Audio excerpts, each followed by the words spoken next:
Di ujung sebuah hutan rimba di lereng gunung yang jarang disebut namanya, berdirilah sebuah desa kecil bernama Karangpetir. Orang-orang luar jarang mau singgah di sini, bukan karena penduduknya jahat, tapi karena satu alasan yang membuat bulu kuduk berdiri: hari terlarang. Bagi warga Karangpetir, ada satu tanggal setiap tahunnya yang mereka tandai dengan tinta merah di kalender, bukan untuk dirayakan, melainkan untuk dihindari. Mereka menyebutnya hari lahir iblis. Pada hari itu, sejak fajar menyingsing hingga malam menutup bumi, semua warga menutup rapat pintu dan jendela, lampu dimatikan, bahkan tidak ada yang berani berbicara keras. Konon, pada tanggal itu, berabad-abad lalu, sebuah makhluk hitam setinggi pohon kelapa muncul dari hutan. Matanya menyala merah, mulutnya menganga mengeluarkan bau daging busuk, dan setiap jejak kakinya meninggalkan lubang berisi darah segar. Sejak saat itu, setiap kelahiran bayi di tanggal tersebut dianggap membawa kutukan. Jangan pernah melahirkan pada hari lahir iblis, karena anak itu akan lahir tanpa bayangan. Begitu pesan turun-temurun dari para tetua. 3 hari sebelum hari lahir iblis tahun itu, seorang perempuan bernama Sumarni mulai merasakan mulas yang aneh. Kehamilannya baru masuk bulan ke-8. Tetapi rasa sakit itu seperti tak mengenal ampun. Suaminya, Bardi, mencoba membawanya ke bidan desa, Mak Mirah, tapi saat mendengar tanggalnya, wajah Mak Mirah langsung pucat. "Marni, kau harus bertahan.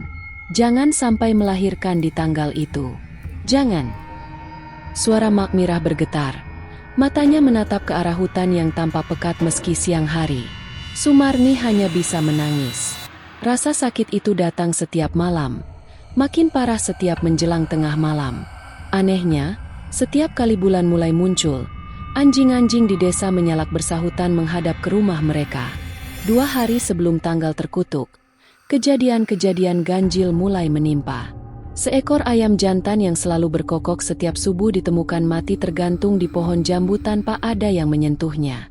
Sumur di belakang rumah tiba-tiba mengeluarkan air berwarna merah pekat, berbau anyir seperti darah. Dan yang paling aneh, bayangan Sumarni terlihat samar-samar memudar setiap kali ia duduk di dekat lampu teplok. Bardi mulai gelisah. Malam itu ia mencoba mengaji, namun saat sampai di ayat tertentu, lampu teplok padam begitu saja, dan dari luar rumah terdengar suara langkah kaki berat, seperti ada yang berjalan di tanah basah. Akhirnya, pagi yang mereka takutkan tiba. Hari itu, desa Karangpetir terlihat seperti mati. Tidak ada suara ayam, tidak ada anak-anak bermain, bahkan suara angin pun seperti lenyap. Semua rumah gelap dan tertutup rapat. Namun di rumah Sumarni, tangis kesakitan terdengar nyaring. Air ketubannya pecah lebih cepat dari perkiraan. Bardi berlari memanggil Mak Mirah, meski tahu risikonya.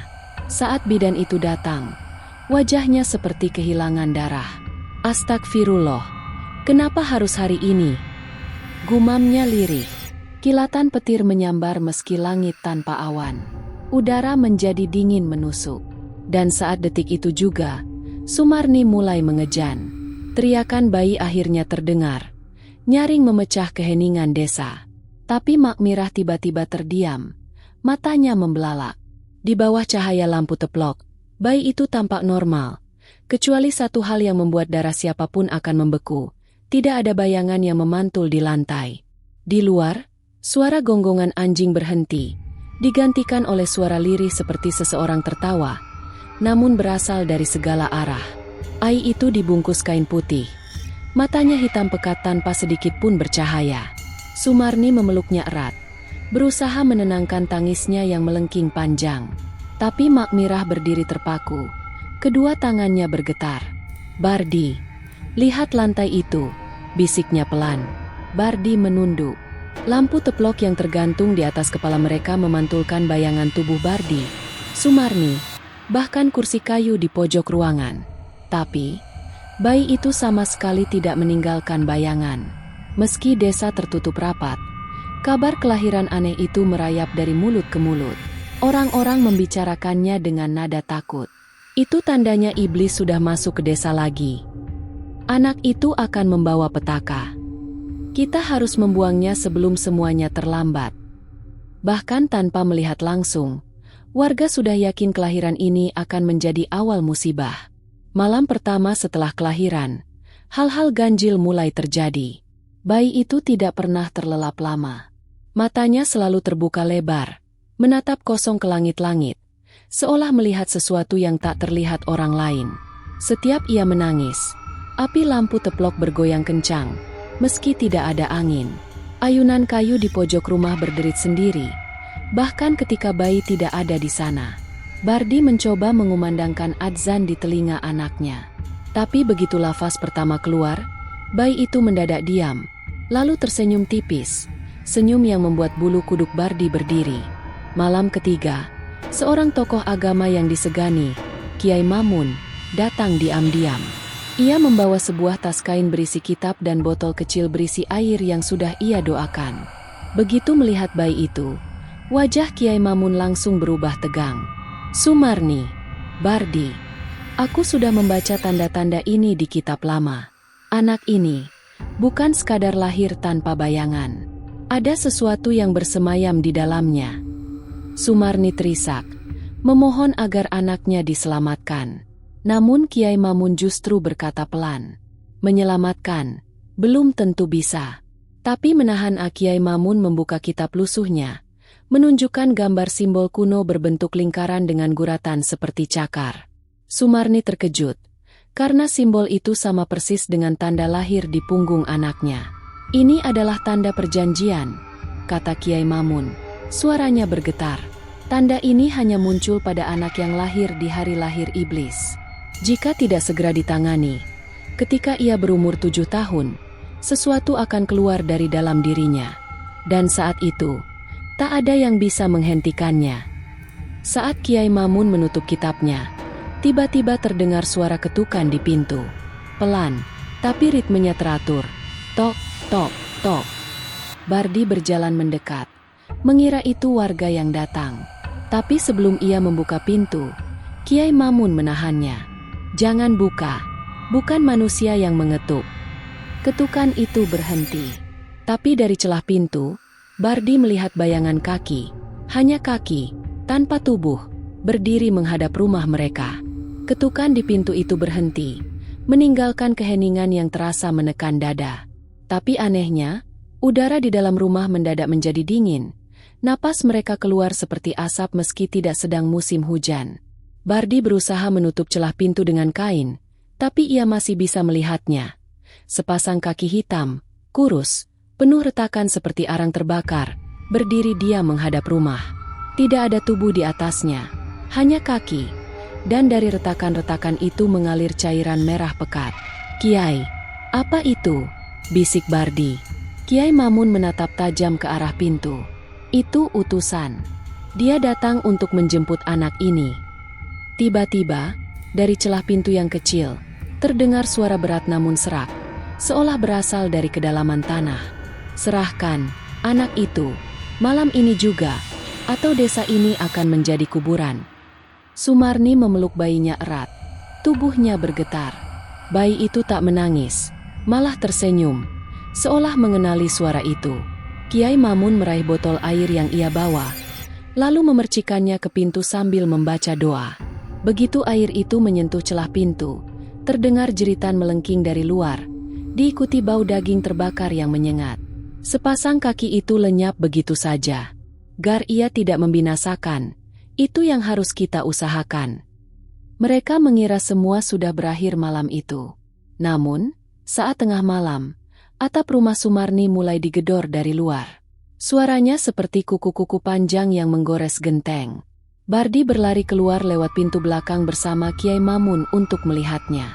Di atas rumah, mereka melihat bayangan hitam besar dengan 4 tangan panjang menjulur ke bawah, meraba-raba seperti mencari celah masuk. Matanya merah menyala, tapi wajahnya tidak jelas, seperti ditutupi kabut pekat. Kiai Mamun melempar segenggam garam yang sudah ia doakan. Makhluk itu mendesis keras lalu melompat jauh ke arah hutan. Namun sebelum menghilang, ia berteriak, 7 tahun, 7 tahun lagi aku kembali, dan tidak ada yang bisa menghentikanku." Ketika Bardi kembali ke dalam rumah, ia melihat bayi itu sudah tertidur di pelukan Sumarni. Tapi tanda di punggungnya, Simbol lingkaran bercakar, tampak berdenyut pelan, mengeluarkan cahaya merah seperti bara api. Kiai Mamun menatapnya lama. Wajahnya penuh kekhawatiran. Kita hanya punya waktu 7 tahun. Setelah itu, ia akan menjadi gerbang bagi sesuatu yang jauh lebih besar dari yang kita lihat malam ini. Menjelang subuh, langit desa Karangpetir memerah, bukan seperti fajar biasa, tapi seperti darah yang membasahi awan. Semua warga yang diam di rumah mulai keluar, menatap ke langit dengan wajah pucat. Di langit, samar-samar terlihat bayangan wajah besar yang tersenyum, dan semua orang yang melihatnya langsung mimisan tanpa alasan. Beberapa bulan berlalu sejak malam mengerikan itu. Bayi Sumarni tumbuh lebih cepat dari anak kebanyakan. Saat usianya baru 1 tahun, ia sudah bisa berjalan dan berbicara kata-kata sederhana. Tapi yang membuat bulu kuduk berdiri adalah kata pertama yang ia ucapkan bukan ibu atau ayah, melainkan pulang, dengan suara berat yang bukan milik anak kecil. Setiap malam, ia duduk di dekat jendela menghadap hutan, menatap gelap sambil tersenyum. Kadang ia melambai-lambaikan tangan, seperti menyapa seseorang yang berdiri di balik pepohonan. Bardi dan Sumarni mencoba mengabaikan hal itu, tapi gangguan di desa makin sering terjadi. Ternak warga ditemukan mati dengan mata terbuka lebar. Air sungai menghitam selama 3 hari penuh. Dan setiap kali anak itu lewat, anjing-anjing melolong tanpa henti. Kiai Mamun datang lebih sering, membawa doa-doa untuk menahan kekuatan yang mulai bangkit dalam diri si anak. Tapi ia tahu, itu hanya menunda, bukan menghentikan. Suatu malam, Kiai Mamun memanggil Bardi sendirian. Ia membuka kitab lusuh yang selama ini ia simpan. Bardi, ini bukan sekadar kebetulan. Leluhurmu, kakek buyutmu, pernah membuat perjanjian dengan sesuatu yang mereka sebut sang penguasa bawah tanah. Dulu, desa Karangpetir dilanda kemarau panjang. Panen gagal, ternak mati. Leluhur Bardi pergi ke hutan dan memanggil kekuatan gelap, meminta hujan dan kemakmuran. Sebagai gantinya, makhluk itu meminta satu hal. Setiap 70 tahun sekali, ia akan mengambil satu anak dari keturunan leluhur itu untuk dijadikan gerbang kembali ke dunia manusia. Tahun ini adalah 70 tahun yang dimaksud, kata Kiai Mamun. Suaranya lirih. Bardi merasa lututnya lemas. Itu berarti anaknya adalah korban yang sudah ditentukan sejak sebelum ia lahir. Waktu berjalan cepat. Anak itu, yang mereka beri nama Raka, kini berumur 7 tahun. Tanda di punggungnya semakin jelas, bercahaya merah setiap malam menjelang tanggal terkutuk. Seminggu sebelum hari lahir iblis, mimpi buruk mulai menimpa warga desa. Dalam mimpi itu, mereka melihat Raka berdiri di tengah lapangan desa, tanpa bayangan, sementara di belakangnya muncul pintu besar dari api yang terus terbuka sedikit demi sedikit. Kiai Mamun tahu saatnya hampir tiba. Ia menyiapkan ritual terakhir, ritual berisiko yang memerlukan pengorbanan nyawa seseorang untuk menutup pintu itu selamanya. Tanggal terkutuk kembali datang. Langit desa Karangpetir memerah gelap, dan tanah bergetar pelan. Raka berdiri di depan rumahnya. Matanya bersinar merah. Dari dalam tanah, terdengar suara ribuan langkah kaki, semakin dekat. Kiai Mamun dan beberapa warga memulai ritual, mengelilingi Raka dengan lingkaran garam dan bacaan doa. Namun, setiap ayat yang terucap membuat Raka menjerit kesakitan, dan dari tubuhnya keluar asap hitam pekat yang membentuk sosok tinggi bermahkota tanduk. Makhluk itu tertawa. Kalian pikir bisa menghentikan yang sudah dijanjikan? Tanah di bawah Raka mulai retak, mengeluarkan api. Dari celah itu, tangan-tangan hitam panjang mencoba menariknya ke bawah. Kiai Mamun tahu hanya ada satu cara. Seseorang harus menggantikan posisi Raka di dalam retakan itu. Tanpa ragu, Bardi maju, memeluk anaknya, lalu berteriak kepada Kiai Mamun, "Tolong jaga dia. Jangan biarkan dia kembali menjadi seperti ini." Dengan kekuatan terakhir, Bardi mendorong Raka keluar dari lingkaran dan mengambil posisinya. Retakan tanah langsung menelan tubuh Bardi, disertai teriakan makhluk itu yang menggelegar di seluruh desa. Api padam, retakan menutup, langit kembali normal. Raka pingsan, dan saat ia siuman, Tanda di punggungnya lenyap. Warga mengira semua telah selesai. Namun Kiai Mamun tidak yakin. Malam itu, ia melihat Raka duduk di dekat jendela, menatap hutan dengan senyum tipis. "Ayah, sebentar lagi kita akan pulang bersama," katanya lirih, seolah berbicara pada seseorang yang tak terlihat. Kiai Mamun menatapnya lama, dan di lantai, di bawah kaki Raka, tetap tidak ada bayangan.